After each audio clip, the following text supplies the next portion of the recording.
میں معمول کے مطابق گھر میں داخل ہوا تو اشرف نے مجھے پھر سے گھیر لیا۔ میں جو تھکاوٹ سے زیادہ چور تھا اور اپنی ٹائی کی نوٹ ڈھیلی کر رہا تھا، ایک دم سے اس کے راستہ روکنے پر چونک سا گیا۔ میں نے کہا، کیا بات ہے اشرف، تمہارے چہرے پہ پریشانی کیوں ہے؟ اشرف میرے گھر کا کافی بھروسے مند ملازم تھا۔ اسے کافی عرصہ ہو گیا تھا میرے گھر میں کام کرتے ہوئے۔ صبرینا کی زندگی میں ہی ہم نے اس ملازم کو گاؤں کے کسی جاننے والے کے توسط سے اپنے گھر میں جگہ دی تھی۔ کافی زیادہ بھروسے مند ثابت ہوا تھا اور آج تک ٹکا ہوا تھا۔ میں وہی لاؤنج میں صوفے پر نڈھال سا ہو کر گر پڑا، اپنا بریف کیس میز پہ رکھ دیا۔ وہ بھی میرے پیچھے بھاگتا ہوا آیا، میرے سامنے آ کر بیٹھ گیا۔ کہنے لگا، صاحب جی، میری مشکل صرف اور صرف آپ ہی حل کر سکتے ہیں۔ آپ تو ڈاکٹر ہیں، آپ تو کچھ بھی کر سکتے ہیں۔ آپ مجھے میری زندگی کی سب سے بڑی خوشی دے سکتے ہیں اگر آپ چاہیں تو۔ میں نے بیزاری سے اسے دیکھا۔ میں نے کہا، اشرف، میں نے تمہیں کتنی بار سمجھایا ہے، میں گردوں کا ڈاکٹر ہوں۔ میں ہر طرح کا علاج نہیں کر سکتا، صرف گردوں کا علاج کر سکتا ہوں، اور جو تمہارا مسئلہ ہے وہ میں حل کیسے کر سکتا ہوں؟ میں نے 100 بار کی دہرائی ہوئی بات ایک بار پھر سے اس کے کانوں میں انڈیلی، مگر وہ بلا کا ڈھیٹ انسان تھا۔ کہنے لگا، مجھے صرف اور صرف آپ سے علاج کروانا ہے، میں آپ کے علاوہ کسی اور ڈاکٹر پہ بھروسہ نہیں کر سکتا۔ میں غریب بندہ ہوں صاحب، دوسرے ڈاکٹر تو منہ پھاڑ کے فیس مانگیں گے، میں وہ کیسے ادا کروں گا؟ میں کچھ لمحے تو اسے دیکھ کے سوچتا رہا، پھر کہنے لگا، ٹھیک ہے، تم لے آنا اپنی بیوی کو میرے پاس، میں اس کا مسئلہ حل کر دوں گا اور اس کا علاج بھی کر دوں گا۔ اب اس نے جیسے ہی میری بات سنی تو خوشی سے نہال ہو گیا۔ کہنے لگا، صاحب جی، آپ بہت اچھے انسان ہیں، اللہ آپ کی عمر دراز کرے، آپ کے کاروبار میں ترقی کرے۔ اور میں اس کی معصومیت پر ہنسنے لگا۔ وہ واقعی بہت معصوم تھا۔ اس کی عمر بمشکل 25 سال تھی اور وہ پچھلے 10 سالوں سے یہاں اس گھر میں میرے ساتھ تھا۔ اس کی معصوم سی باتیں میرا دل لبھاتی تھیں اور میرا وقت تنہائی کے بجائے اس کی اول فول باتوں کی نظر ہو جاتا تھا۔ وہ اپنے گاؤں کے قصے کہانیاں شروع کر دیتا تھا اور پھر ختم ہونے کا نام ہی نہیں لیتا تھا۔ 2 سال پہلے اس کی شادی ہوئی تھی۔ گاؤں میں ہی اس کی کوئی خالہ زاد کزن تھی اور وہ اس شادی سے بہت خوش تھا۔ مجھے بھی بتاتا رہتا تھا کہ میری بیوی ایسی ہے، میری بیوی میرا بہت خیال رکھتی ہے جب بھی میں گاؤں میں جاتا ہوں، اور میں اسے دیکھ کے زخمی سا مسکرا دیتا تھا کیونکہ مجھے صبرینا کی یاد آنے لگتی تھی جو کہ میری بیوی تھی اور اب اس دنیا میں نہیں رہی تھی۔ میں بے اختیار اپنی بیوی کو یاد کرنے لگتا اور پھر سے تنہائی اور غم کا شکار ہونے لگتا۔ مگر شاید زندگی اسی کا نام ہے، کچھ بچھڑے ہوئے لوگوں کے غم اپنے دل میں پال کر لبوں پر مسکراہٹ سجائے بس جیتے چلے جاؤ۔ میں نے بھی ہمیشہ کی طرح اپنے لبوں پر مسکراہٹ سجا لی۔ اشرف وہاں سے چلا گیا اور میں بھی نڈھال سا اپنے کمرے کی طرف چل دیا۔ میں نے سوچا تھا کہ اس کی بیوی کو کسی گائناکالوجسٹ کو دکھاؤں گا۔ ابھی اس کی شادی کو صرف 2 سال ہوئے تھے اور وہ ابھی سے بچے بچے کی ضد کرنے لگا تھا۔ کہنے لگا تھا کہ میری بیوی کو کوئی مسئلہ ہوگا اس لیے بچہ نہیں ہو رہا، اور میں اسے کیسے سمجھاتا کہ کبھی کبھی مسئلے نہیں بھی ہوتے، پھر بھی اولاد پیدا ہونے میں عرصہ لگ جاتا ہے۔ مگر اسے سمجھانا دیوار میں سر پھوڑنے کے مترادف تھا۔ اس لیے میں نے اسے ہاں بول دی اور کہا کہ وہ اپنی بیوی کو لے آئے، میں اس کا مسئلہ حل کر دوں گا۔ میں اپنے کمرے میں چلا گیا۔ دروازہ کھولتے ساتھ ہی سامنے صبرینا اور میری شادی کی تصویر بڑے سے فریم میں آویزہ تھی۔ اس لمحے میں اس تصویر کو دیکھتا رہا جو اس قدر مکمل تھی۔ اس تصویر میں زندگی کا ہر رنگ موجود تھا، ہر خوشی، مگر اب شاید میری ہر خوشی اور ہر رنگ صرف اور صرف اس فریم کی 4 دیواری میں ہی قید ہو کر رہ گیا تھا۔ میرا دل بالکل خالی تھا۔ میں ایک ٹھنڈی آہ بھر کر واش روم میں فریش ہونے کے لیے چلا گیا۔ میں زیاد سلطان، ایک کڈنی اسپیشلسٹ تھا۔ صبرینا کو مجھ سے بچھڑے ہوئے اب 5 سال ہو گئے تھے، مگر میں نے اس کے بعد کبھی شادی نہیں کی بلکہ اپنی اسپیشلائزیشن پر فوکس کیا، اور آج میں ایک کامیاب کڈنی اسپیشلسٹ بن چکا تھا۔ دن میں کئی آپریشن کرتا تھا اور اپنے آپ کو مصروف رکھنے کی کوشش کرتا تھا تاکہ صبرینا کی یادوں سے چھٹکارا پا سکوں۔ مگر رات ہوتے ہی وہ پھر سے میرے دل کو زخمی کرنے آ جاتی، اور میں نہ چاہتے ہوئے بھی بار بار اس زخم کو کھانے پر مجبور تھا۔ میں نے ہمیشہ کی طرح سگریٹ سلگایا اور ورکنگ چیئر پر سر ٹکا کر سگریٹ کے دھوئیں میں اپنا غم ہلکا کرنے کی کوشش کرنے لگا۔ ایک بار پھر سے میری آنکھوں کے کونے بھیگنے لگے۔ یوں ہی رات گزرنے لگی اور میں نے ان سارے لمحات کو پھر سے یاد کرنا شروع کر دیا جو کبھی میری زندگی میں خوشی کی نوید ہوا کرتے تھے۔ سبرینا میری کالج فرینڈ تھی۔ اس کا خواب بھی میرے جیسے ڈاکٹر بننا تھا۔ ہم دونوں ہی میڈیکل فیلڈ میں تھے اور لائق فائق اسٹوڈنٹ تھے۔ کالج کے دنوں سے ہماری محبت کی شروعات ہوئی تھی اور یہ ایسی پختہ بنیاد بنی کہ ہم ایک دوسرے کے ہو کے رہ گئے۔ MBBS میں ایڈمیشن لینے سے پہلے میں نے سبرینا سے شادی کر لی، کیونکہ اب مزید اس سے دور رہنا میرے بس میں نہ تھا۔ میڈیکل میں اس کا ایڈمیشن نہیں ہو سکا تھا، چند مارکس سے رہ گیا تھا، اور وہ بہت زیادہ ڈپریشن کا شکار رہنے لگی تھی۔ میں نے اسے بہت تسلی دی کہ 1 سال اور محنت کر لو، اگلے سال ہو جائے گا، مگر اس نے جیسے دل ہی چھوڑ دیا تھا۔ کہنے لگی اگر پہلے سال کی محنت سے نہیں ہوا تو میں 1 اور سال میں خود کو خوار نہیں کرنا چاہتی۔ میں نے کہا کہ اگر تیاری نہیں کر سکتی تو مجھ سے شادی کر لو، ویسے بھی عورتوں کو تو گھر ہی سنبھالنا ہوتا ہے۔ میں نے مسکراتے ہوئے کہا تھا۔ کہنے لگی شاید اب میں تمہارے اہل نہیں رہی، تمہاری کوئی ڈاکٹر بیوی ہونی چاہیے تھی۔ میں نے کہا پاگلوں جیسی باتیں مت کرو، تم سے محبت کرتا ہوں اور تم ہی سے شادی کروں گا، اور تم میں کوئی کمی نہیں ہے، تم ابھی بھی ڈاکٹر بن سکتی ہو۔ مگر سبرینا کا سب سے بڑا مسئلہ یہ تھا کہ اگر اسے ایک دفعہ ناکامی کا سامنا کرنا پڑتا تو وہ دوبارہ سے خود میں ہمت مجتمع نہ کر پاتی، دوبارہ سے اسی چیز کو شروع کرنے میں۔ اور میں نے سوچا تھا کہ اسے اپنانے کے بعد اس کا غم تھوڑا سا ہلکا کر دوں گا اور وہ بہلنے لگے گی۔ میری سنگت میں ایسے ہی ہوا تھا۔ ہماری شادی شدہ زندگی کی شروعات بہت خوبصورتی سے ہوئی تھی۔ وہ میری بہت اچھی طبیعت شناس تھی، میرے دل میں کیا چل رہا ہوتا تھا وہ میری آنکھوں سے پڑھ لیتی تھی، اور مجھے یہی بات اس کی اچھی لگتی تھی۔ شاید محبت اسی کا نام ہوتا ہے کہ بنا کہے ایک دوسرے کے حال سے باخبر رہنا۔ اسے اپنا کر میں نے جیسے دنیا فتح کر لی تھی۔ جب سے وہ میری زندگی میں شامل ہوئی تھی، میری زندگی میں دوسری خوشیاں بھی جیسے قدموں میں ڈھیر ہونے لگی تھیں، اور میں اپنے آپ کو بالکل پرفیکٹ انسان سمجھنے لگا تھا۔ ایسا انسان جس کے پاس سب کچھ تھا، جو دنیا کا ہر میدان فتح کر سکتا تھا۔ وہ 5 سال میری زندگی کے خوبصورت ترین سال تھے جو میں نے سبرینا کی سنگت میں گزارے تھے۔ ہم ایک بالکل پرفیکٹ کپل تھے۔ جو بھی ہمیں ایک ساتھ دیکھتا سراہے بنا نہ رہ سکتا۔ ہماری اولاد نہیں تھی، پھر بھی یہ خلا ہماری خوشیوں بھری زندگی میں کوئی معنی نہیں رکھتا تھا، کیونکہ جس چیز کا اختیار صرف اللہ کے پاس ہو، اس چیز کے لیے پریشان ہونا رب سے بے توکلی والی بات ہوتی ہے جو اسے پسند نہیں ہے۔ اس لیے میں زیادہ پریشان نہیں ہوتا تھا۔ مگر سبرینا ایک عورت تھی، اور عورت اپنے آپ کو تبھی مکمل اور سیکیور سمجھتی ہے جب وہ ماں بن جاتی ہے۔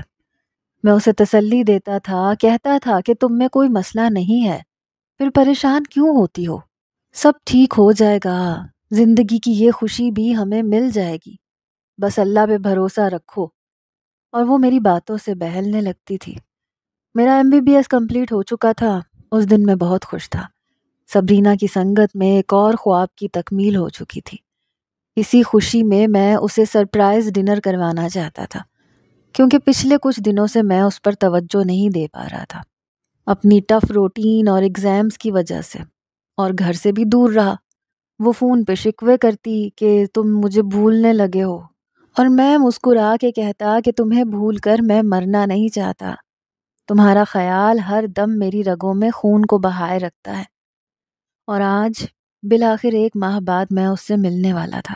ایگزامز ختم ہونے کے بعد میں گھر جانے کے بجائے اسے ایک ہوٹل میں بلانے والا تھا، تاکہ اسے اچھا سا ڈنر کروا کر اس کی ساری ناراضگی دور کر سکوں۔ میں نے اسے ایڈریس سینڈ کر دیا تھا اور اب بے چینی سے اس کا انتظار کر رہا تھا۔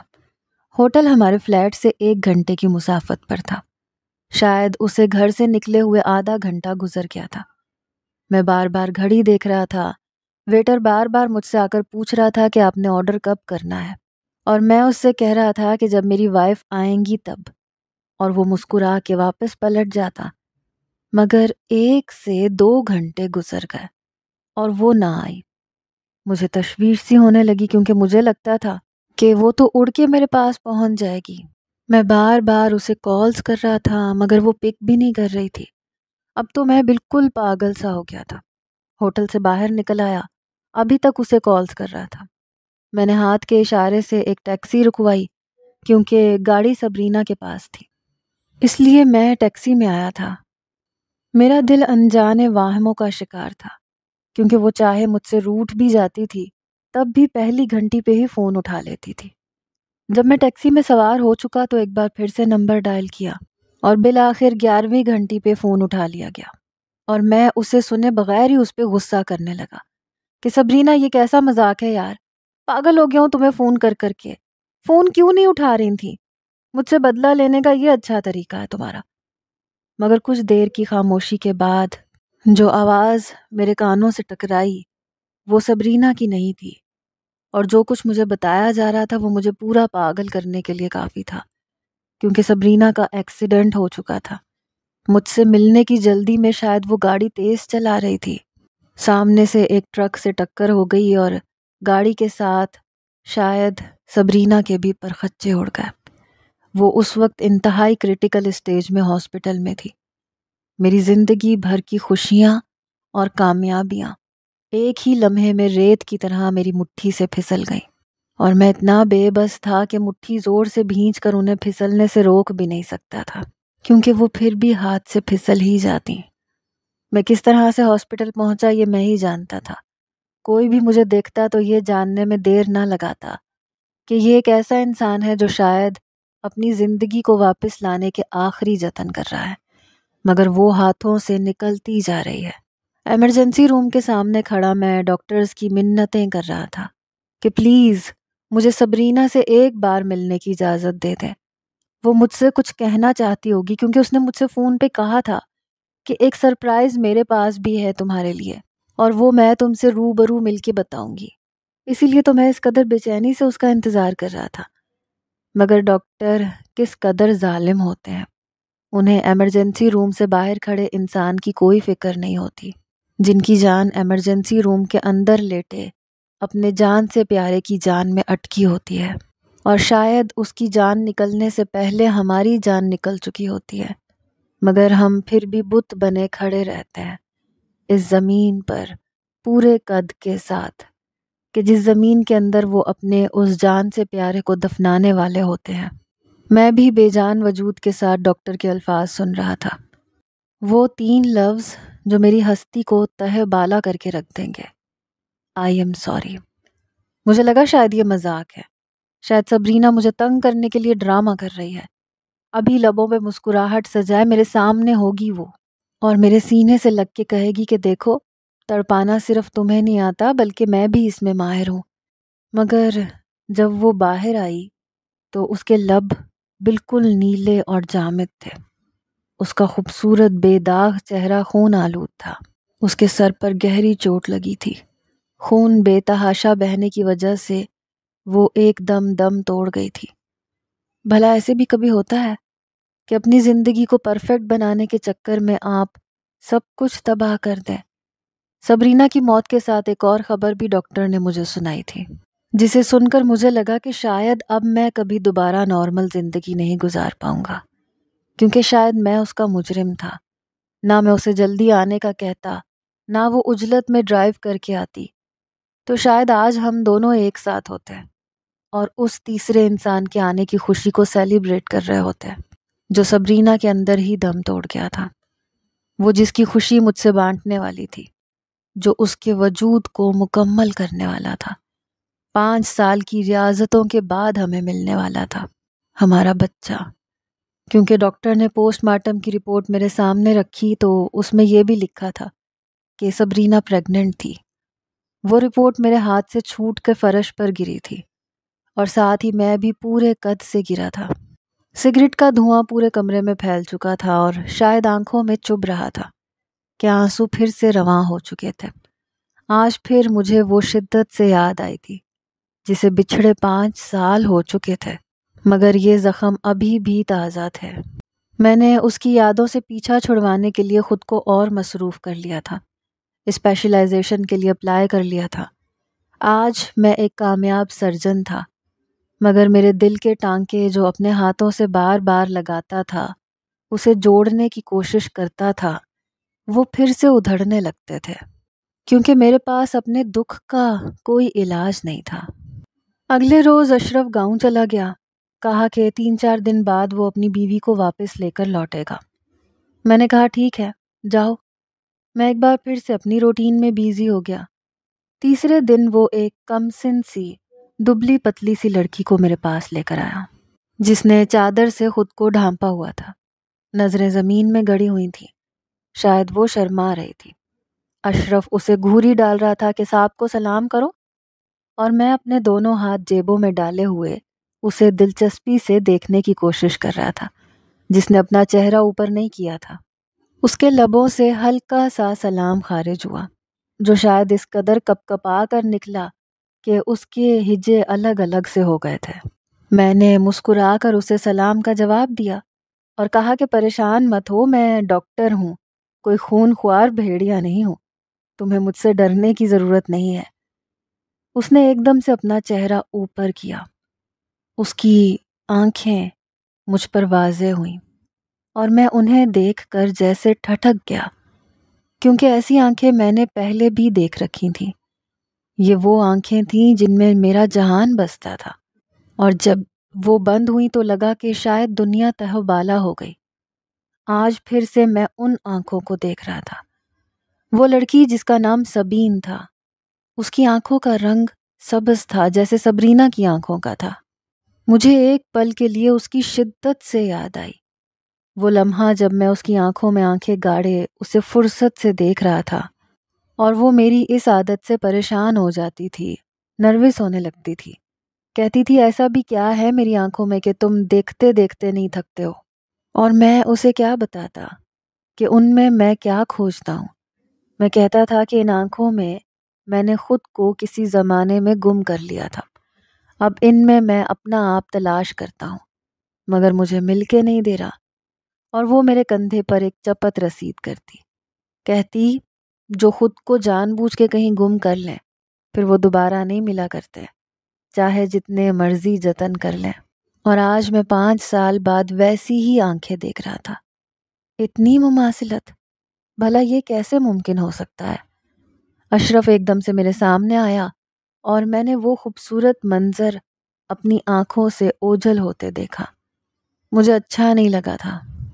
کہنے لگا صاحب جی، آپ نے وعدہ کیا تھا نا کہ میری بیوی کا مسئلہ حل کریں گے۔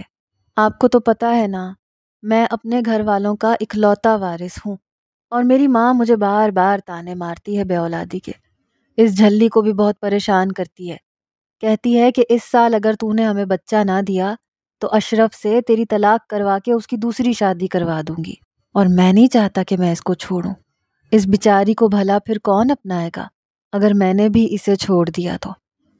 اور میں نے اپنے دل میں سوچا کہ ایک واجبی سی شکل کا انسان اتنی خوبصورت بیوی کو اس لیے چھوڑنے سے ڈر رہا ہے کہ اس کو پھر کون اپنائے گا، اور چھوڑے گا بھی اس لیے کیونکہ وہ ماں نہیں بن رہی۔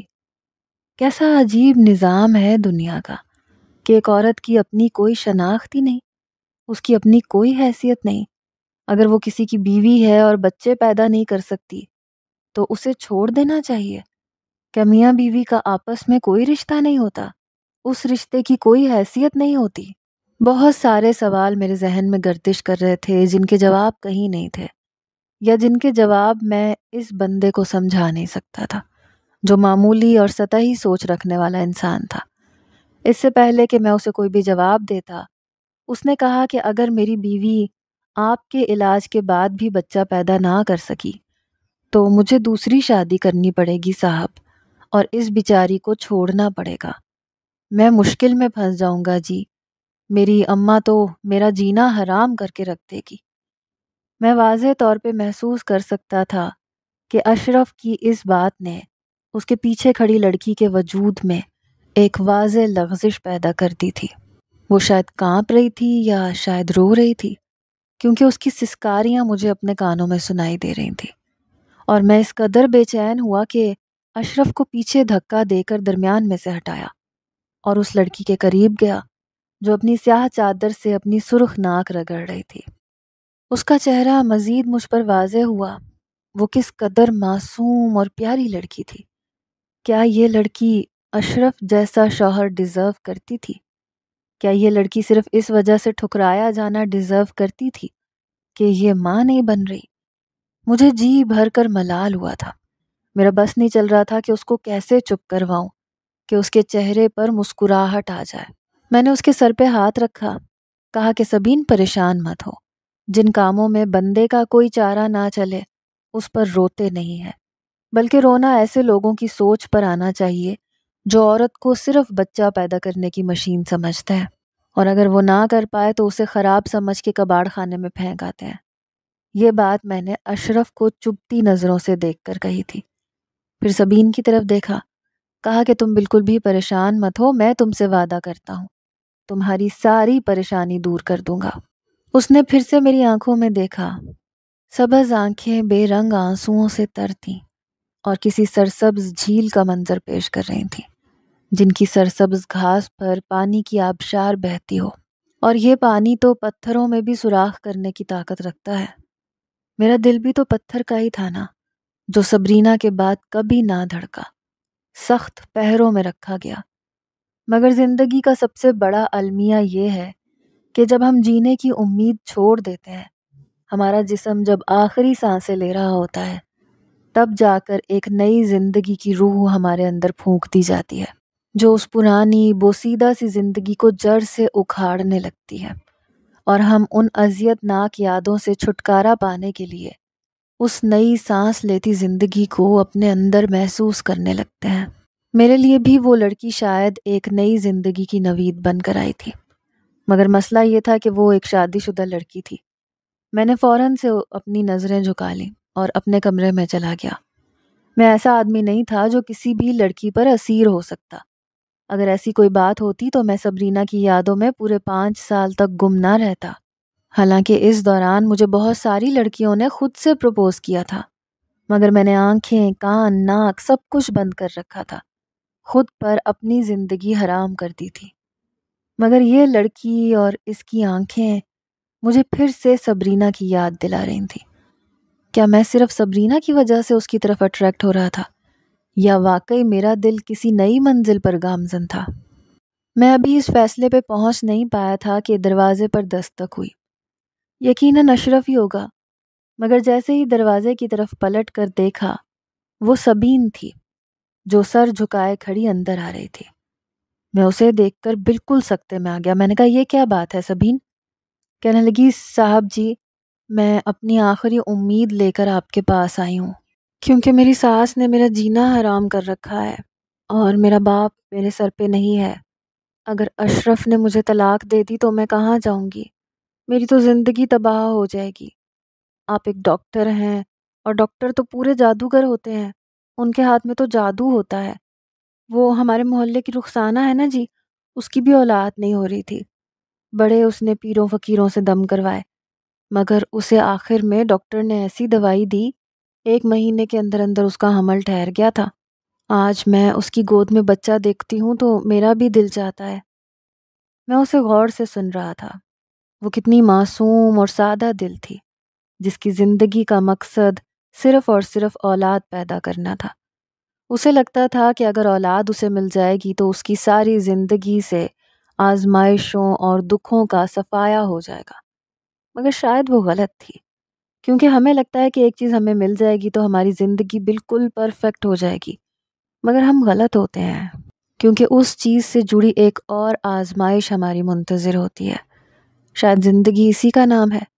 میں نے بھی اسے یہی بات سمجھانے کی کوشش کی، مگر وہ میری اس بات کو نہیں سمجھ پائی۔ میں نے کہا کہ تم ابھی خود اتنی چھوٹی ہو، تمہیں ابھی سے ان جھمیلوں میں نہیں پڑنا چاہیے۔ اور وہ میری بات سن کے حیران ہوئی، کہنے لگی، صاحب جی، آپ بھی کھسکے ہوئے ہو بھلا؟ عورت شادی کے بعد بچہ پیدا نہ کرے تو اس کی کوئی زندگی ہوتی ہے کیا؟ میں نے کہا کہ میری بھی بیوی تھی جس کی کوئی اولاد نہیں تھی، اور میں 5 سال اس کے ساتھ بہت خوش رہا۔ کبھی ایک بار بھی اسے طعنہ نہیں دیا کہ تمہارا بچہ کیوں نہیں ہے۔ اگر وہ آج زندہ ہوتی تو آج بھی میں اس کے ساتھ اتنا ہی خوش ہوتا۔ وہ میری بات سن کر حیران ہوئی، کہنے لگی آپ تو پھر فرشتے ہیں صاحب جی، مگر ہر کوئی آپ کی طرح فرشتہ نہیں ہوتا۔ مجھے تو جلدی جلدی کوئی دوا دے دیں تاکہ مجھے بچہ ہو جائے۔ میں نے کہا ٹھیک ہے، تم کل تیار رہنا، میں تمہیں اپنے ساتھ ہسپتال لے جاؤں گا، تمہارے سارے ٹیسٹ ہوں گے، اس کے بعد پتہ چل جائے گا۔ وہ خوشی خوشی کمرے سے باہر چلی گئی۔ میں نے بھی سوچا کہ کل ایک گائناکالوجسٹ کے پاس اسے لے جاؤں گا، وہ سارے ٹیسٹ کروا دے گی۔ میں اپنے ذہن سے ہر طرح کی سوچ کو جھٹک کے سونے کی تیاری کرنے لگا، کیونکہ میں بہت تھک چکا تھا۔ اگلی صبح وہ میرے تیار ہونے سے پہلے ہی ریڈی تھی۔ اسے جیسے بہت ایکسائٹمنٹ تھی کہ ہم ہاسپٹل جائیں گے اور بچہ گود میں اٹھا کے لے آئیں گے۔ اسے اس قدر یقین تھا۔ میں تو اس کی سادگی دیکھ کر حیران تھا، اور اشرف بھی خوشی سے پھولے نہیں سما رہا تھا۔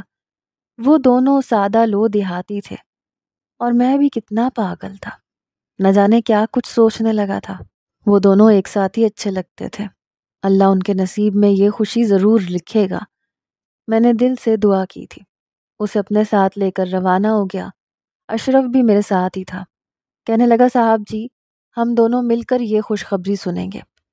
اب میں اس کی بات سن کے کھلکھلا کے ہنسا۔ میں نے کہا وہ جاتے ہی خوشخبری نہیں سنا دیں گے تمہیں، بلکہ وہ پہلے ٹیسٹ کرے گی، پھر بتائے گی کہ مسئلہ کیا ہے۔ اگر کوئی مسئلہ ہوا تو اس کی میڈیسن دے گی، اور اگر نہ ہوا تو انتظار کرنے کا بولے گی۔ وہ میری بات پہ جیسے تھوڑا سا مایوس ہوئے، مگر پھر بھی امید تو تھی۔ ہاسپٹل پہنچنے کے بعد میں نے اسے گائنی وارڈ میں بھیج دیا۔ اپنے ماتحت کو کہا کہ ان کے سارے ٹیسٹ کروائیں اپنی رہنمائی میں، اور پھر رپورٹس بھی مجھے دکھائیں۔ یہ کہہ کے میں اندر چلا گیا، کیونکہ مجھے ایک آپریشن کرنا تھا۔ 3-4 گھنٹے کے بعد جب میں آپریشن تھیٹر سے نکلا تو میرا وہ ماتحت اپنے ہاتھ میں اس کی رپورٹس پکڑے میرے سامنے آیا۔ اس کی شکل پر مایوسی سی تھی۔ سبین اور اشرف بھی اس کے ساتھ ہی چپکے کھڑے تھے، کیونکہ شاید ابھی ان رپورٹس کے بارے میں انہیں کچھ نہیں معلوم تھا۔ میں نے جیسے ہی رپورٹس کھول کر دیکھی تو ایک دم سے رپورٹس میرے ہاتھ میں کانپنے لگی، کیونکہ ان میں لکھا تھا کہ سبین بانجھ ہے، کبھی ماں نہیں بن سکتی۔ میں رپورٹس دیکھنے کے بعد سبین کی طرف دیکھنے لگا، جو کہ بہت ہی امید سے مجھے دیکھ رہی تھی۔ میں اس کی امیدوں کو توڑنا نہیں چاہتا تھا۔ وہ کس قدر خوش تھی، میں اسے اداس نہیں کرنا چاہتا تھا۔ مگر اشرف میری شکل پر اڑتی ہوائیاں صاف دیکھ رہا تھا۔ ایک دم سے میرے قریب آیا، میرے کان میں سرگوشی کی، کہنے لگا کوئی بڑا مسئلہ تو نہیں ہے ڈاکٹر صاحب، مجھے بتائیں نا، کیا سبین ماں نہیں بن سکتی؟ اور میں اسے دیکھ کے حیران ہوا۔ وہ جیسے میرا چہرہ پڑ چکا تھا۔ میں نے کہا اشرف پہلے گھر چلتے ہیں، میں بھی بہت تھک گیا ہوں، اس کے بعد بات کریں گے۔ اور وہ ایک دم آپے سے باہر ہو گیا، کہنے لگا نہیں صاحب جی، ابھی بات ہوگی، جو بات ہوگی آپ مجھے ابھی کے ابھی بتائیں۔ وہ بالکل جاہلوں کی طرح جراح کرنے لگا، اور میں اسے حیرت سے دیکھنے لگا۔ سبین کے بھی طوطے اڑ گئے، وہ تھر تھر کانپنے لگی۔ مجھے تو اس لڑکی پہ ترس آنے لگا، جس کی زندگی کی ڈور اس جاہل انسان کے ہاتھ میں تھما دی گئی تھی۔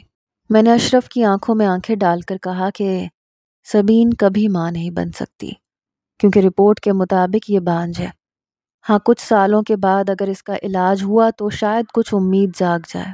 میں نے اس کی آنکھوں میں آنکھیں ڈال کر نہ جانے کس دل سے کہا تھا، اور سبین ایک دم فرش پر ڈھیر ہو گئی۔ اشرف کی آنکھیں لال بھبوکا ہو گئی، کہنے لگا شکر ہے خدا کا میں نے اس کا ٹیسٹ کروا لیا، ورنہ میں تو نہ جانے کب تک اس بانجھ کو اپنے پلے سے باندھ کے رکھتا۔ اماں سچی کہتی تھی کہ یہ عورت تجھے بچہ نہیں دے گی، تو دوسری شادی کر لے۔ وہ ایک عام سا واجبی سی شکل کا لڑکا، جس کے پاس کوئی ٹیلنٹ نہیں تھا، کوئی صلاحیت نہیں تھی، اس قدر غرور اور تکبر سے کہہ رہا تھا۔ میرا دل چاہا کہ اس کا منہ تھپڑوں سے سرخ کر دوں۔ وہ کس قدر جاہل انسان تھا، اور میں آج تک جان ہی نہ پایا۔ کہنے لگا میں ابھی کے ابھی اسے طلاق دوں گا۔ سبین اس کے پاؤں میں گر گئی، منتیں کرنے لگی کہ خدا کے لیے مجھے طلاق نہ دو، میں کہاں جاؤں گی؟ تمہارے علاوہ میری ماں مجھے قبول نہیں کرے گی، کیونکہ اس نے مجھ سے کہا تھا کہ اب اس گھر سے تمہارا جنازہ اٹھے گا۔ مجھے اپنے گھر سے نہ نکالو، تم چاہے تو دوسری شادی کر لو، مگر مجھے اپنی زندگی سے بے دخل مت کرو۔ میں ساری زندگی تمہاری خدمت کرتی رہوں گی، میرے ساتھ ایسا مت کرنا۔ وہ اپنی انا اور عزت نفس کو ایک جاہل انسان کے قدموں میں رول رہی تھی، صرف اپنا گھر بچانے کے لیے، جو شاید پہلے ہی ٹوٹ چکا تھا۔ میں نے سبین کو کندھے سے پکڑ کے اوپر اٹھایا۔ ہسپتال کا سارا عملہ تماشا دیکھ رہا تھا۔ میں نے کہا تم خاموشی سے میرے گھر چلو، تم سے جینے کا حق کوئی نہیں چھینے گا، یہ میرا تم سے وعدہ ہے۔ یہ کہتے ساتھ ہی میں اسے ہسپتال سے باہر لے گیا، اپنی گاڑی میں بٹھا کر گھر کی جانب چلنے لگا۔ اشرف وہیں کہیں پیچھے رہ گیا تھا کیونکہ وہ اس قابل نہیں تھا کہ میری گاڑی میں بیٹھ کے میرے گھر تک جاتا۔ میں نے سوچ لیا تھا اسے اپنے گھر سے اور اس جاب سے نکال دوں گا۔ کتنا کم ظرف انسان تھا وہ۔ بھلا اس میں سبین کا کیا قصور تھا کہ وہ ماں نہیں بن سکتی؟ اور وہ جو بے قصور تھی وہ زار و قطار روئے جا رہی تھی، اپنا سر پیٹ رہی تھی۔ گھر لے جانے کے بعد میں نے اسے ڈرائنگ روم میں بٹھایا، ٹھنڈا گلاس پانی کا پلایا۔ اس کے ہاتھ مسلسل کانپ رہے تھے۔ کہنے لگی وہ مجھے طلاق دے کے چھوڑے گا، میں برباد ہو گئی، میں لٹ گئی ڈاکٹر صاحب، کچھ کریں، آپ کے پاس تو ہر مسئلے کا حل ہوتا ہے۔ اور میں اس کو دیکھتا رہا۔ میں نے کہا کچھ مسئلے ایسے ہوتے ہیں جن کا حل ہم ڈاکٹروں کے ہاتھ میں بھی نہیں ہوتا، وہ سب اللہ کے ہاتھ میں ہوتا ہے، اور جس مرض کی شفا وہ ہمارے ہاتھ میں رکھتا ہے صرف وہی مرض شفا یاب ہو سکتا ہے۔ وہ مجھے مایوسی سے دیکھتی رہی، پھر بولی کیا میری زندگی برباد ہو جائے گی اب؟ کیا مجھ سے گھر کی چھت بھی چھن جائے گی؟ میں نے کہا کس نے کہا ہے تم سے؟ کم از کم میرے ہوتے ایسا ممکن نہیں ہو سکتا۔ اگر وہ تمہیں طلاق دیتا ہے تو تم خوشی سے لے لو، اگر نہیں دیتا تو زبردستی لے لو، کیونکہ ایسا شخص تمہارے قابل نہیں ہے جو تمہاری رسپیکٹ نہ کرے اور تمہیں صرف اولاد کی زنجیر سے اپنے ساتھ باندھ کر رکھے۔ اگر وہ نہیں دے گا تو میں اسے مجبور کروں گا کہ تمہیں چھوڑ دے۔ اور وہ منہ پہ ہاتھ رکھے مجھے دیکھنے لگی۔ اس کی سبز آنکھیں پوری کھل چکی تھیں، ان میں زندگی کی جوت بجھتی محسوس ہو رہی تھی، مگر میں جانتا تھا کہ ان آنکھوں میں نئی زندگی کی روح پھونکنے کی ضرورت ہے، جیسے میری روح کو ایک نئی تر و تازہ سانس کی ضرورت تھی، بالکل اسی طرح۔ اتنے میں اشرف بھی دندناتا ہوا آ گیا۔ میں بھی اٹھ کے کھڑا ہو گیا، اس کے بالکل مقابل۔ کہنے لگا صاحب جی ہمارے بیچ میں مت آنا، میرا دماغ گھوما ہوا ہے، میں اس عورت کو اپنی زندگی میں نہیں رکھوں گا۔ میں بالکل اطمینان سے اسے دیکھ رہا تھا۔ میں نے کہا تو سوچ کس بات کے بارے میں رہے ہو؟ اسے طلاق دے دو، ابھی میرے سامنے ہے، جلدی کرو۔ میں نے اسے جیسے اکسایا۔ سبین ایک دم سے اٹھی، مجھے زور سے کندھے سے پکڑ کے پیچھے کو دھکیلا۔ کہنے لگی یہ ڈاکٹر تو پورا سنکی ہے، تم مجھے یہاں کیوں لائے ہو؟ میں تم سے وعدہ کرتی ہوں اشرف، میں ہر حال میں تمہیں بچہ دوں گی۔ یہ کہتے ساتھ ہی وہ پھر سے اس کے قدموں میں گر گئی، اور مجھے جیسے افسوس ہوا، مگر اس ذلیل انسان نے اسے پاؤں سے ٹھوک کر ماری اور وہ دور فرش پہ جا گری۔ میں اس سے زیادہ برداشت نہیں کر سکتا تھا۔ میں نے اشرف کے منہ پہ زوردار تماچا مارا اور وہ منہ کھول کے مجھے دیکھنے لگا۔ کہنے لگا صاحب جی آپ ہمارے بیچ میں مت آئے، مجھے اچھی طرح سے پتہ ہے اس کا کیا علاج کرنا ہے۔ میں نے کہا جو علاج میں نے تمہیں بتایا وہ فوراً کرو اور نکلو یہاں سے۔ یہ کہتے ساتھ ہی اس نے 3 طلاقیں دے دیں، اور وہ جو زمین سے اٹھنے والی تھی وہ پھر سے قدموں میں گر گئی اور ایک دم سے وہیں ڈھیر ہو کر زاروں قطار رونے لگی۔ میرے اندر تو جیسے ایک سکون سا بھر گیا، اس لیے نہیں کہ اس کا گھر اجڑ گیا تھا، بلکہ اس لیے کہ اس کی زندگی بچ گئی تھی۔ میں نے اشرف کو گریبان سے پکڑا۔ میں نے کہا تم اس قابل نہیں ہو کہ میں تمہیں اپنی نظروں کے سامنے رکھوں۔ تم جیسا 2 ٹکے کا انسان اس عورت تو کیا کسی بھی لڑکی یا عورت کا اہل نہیں ہے، سبین جیسی لڑکی کا تو بالکل بھی قابل نہیں ہے۔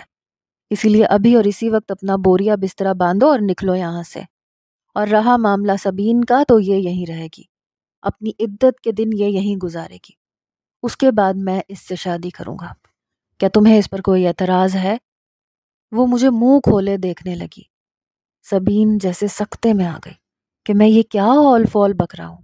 میں نے کہا نکلو یہاں سے ورنہ میں پولیس کو بلوا لوں گا، اور بھول جاؤ اس لڑکی کو جسے تم اپنی زندگی سے بے دخل کر چکے ہو ہمیشہ کے لیے، اور خبردار جو پلٹ کر یہاں منہ بھی کیا تو میں تمہیں جیل کی سلاخوں کے پیچھے کر دوں گا۔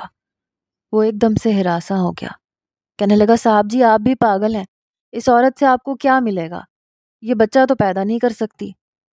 میں نے کہا بچہ زندگی کی ایک اہم ضرورت ہوتی ہے مگر پوری زندگی نہیں ہوتی۔ اگر ہمیں بچے کی ضرورت ہوگی تو ہم ایڈاپٹ کر لیں گے، تمہیں اس بارے میں پریشان ہونے کی ضرورت نہیں۔